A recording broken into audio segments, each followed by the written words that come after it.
पुरंजय लिखते हैं कि गुरुजी, ये कैसे स्पष्ट हो कि जीवन किसी अलौकिक आयाम की तरफ पुष्ट करके ले जाना चाहता है।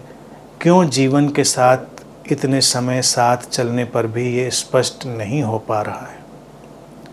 पुरंजय, हमने चीज़ों को कॉम्प्लिकेटेड बना दिया है। हमारे लिटरेचर, हमारे बहुत सारे जो ज्ञान की बातें, उन्होंने चीज़ों को जटिल बना दिया। बहुत सिंपल है, बहुत आसान है। जीवन की जो सबसे महत्वपूर्ण चीज़ें होती हैं पुरंजय बाबू, वो बहुत आसान होती हैं, बिल्कुल कॉम्प्लिकेटेड नहीं होती। लेकिन हमको बताया जाता है कि जटिल होगा। जैसे कि व्यक्ति का अपनी उस टोटल अंडरस्टैंडिंग में जाना, ऐसे थोड़े पहुंच जाओगे, जेब में हाथ डाल के चले आओगे, बस पहुंच जाओगे वहाँ पे। कौन जाने, जेब में हाथ डाल के ही पहुंच जाते हो कि बस ये चाय पीते पीते ही तो पहुंच जाओगे वहाँ तक। कौन जाने पहुंच जाए। तो ये जो बात है अलौकिक आयाम, अलौकिक आयाम का मतलब किसी बृहत्तर गहनता, वास्टनेस, डीप जो चीज़ें हैं जीवन की, उधर जाना। तो दो चीज़ें हैं, उनको हमेशा ध्यान रखो। ये शरीर मन एक यंत्र है, उपकरण है, जिसको उस स्रोत ने रचा है। बहुत ही शुद्ध, बहुत ही दिव्य उपकरण है। तो जब भी वो हमें गहनतम आयामों की तरफ ले जा रहा होगा, उन्हीं को अलौकिक कहते हैं, यानी कि जीवन की अर्थपूर्ण गहनतम आयामों की तरफ। तो हम एक्सपेंडेड अनुभव करते हैं, विस्तृत अनुभव करते हैं। हमको ऐसा लगता है जैसे हमारे भीतर से कुछ खुल रहा है। फूल को देखो, वो अलौकिक आयाम में जा रहा है, खुलने की तरफ।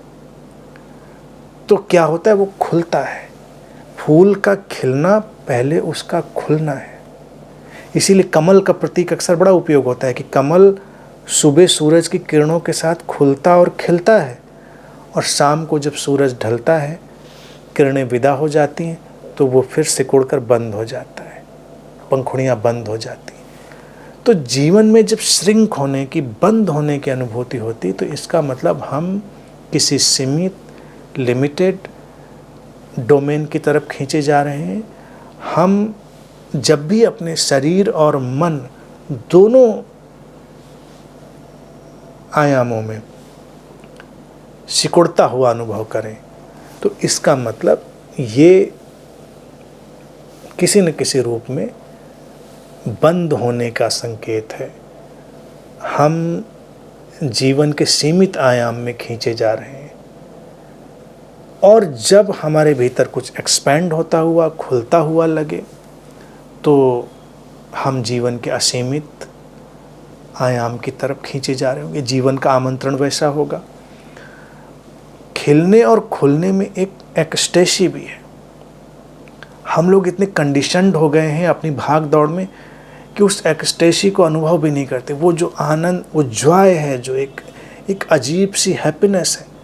कौन सा फूल होता है, कभी देखो, खिलते समय उसके अंदर एक जॉय नहीं दिखता। उसका जॉय ही तो हम तक चला आता है, जो हम भी जॉयफुल फील करते हैं। तो तुम किसी से मिले, कोई घटना हुई, कोई बात हुई, कोई परिस्थिति बनी, और अगर तुम्हारे शरीर मन में एक जॉय उतरा, एक आनंद, अकारण प्रसन्नता उतरी, एक जैसे लगा कुछ बंधा हुआ था, खुल रहा है, स्पष्ट हो गया। तुम कहीं किसी परिस्थिति में, किसी व्यक्ति में, किसी विचार में, किसी भी चीज़ के संपर्क में आए और उल्टी प्रक्रिया हुई, तो इसका मतलब ये सीमित हो जाने का ढंग है। तो बिल्कुल स्पष्ट है।